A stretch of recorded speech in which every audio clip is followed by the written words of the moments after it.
Hi everyone, my name is Alice Cassidy. Two highlights of my time coordinating and facilitating instructional skills workshops at the University of British Columbia. Number one, being able to work and meet with people from a variety of departments, disciplines, topics, backgrounds. And number two, being able to see people in the small and large groups really come together as a community and to learn from each other. I learned a lot from the people who took the instructional skills workshops that I facilitated.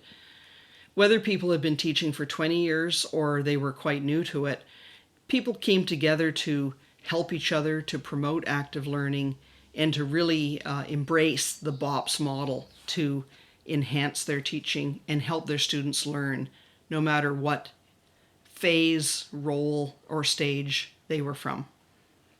Thanks.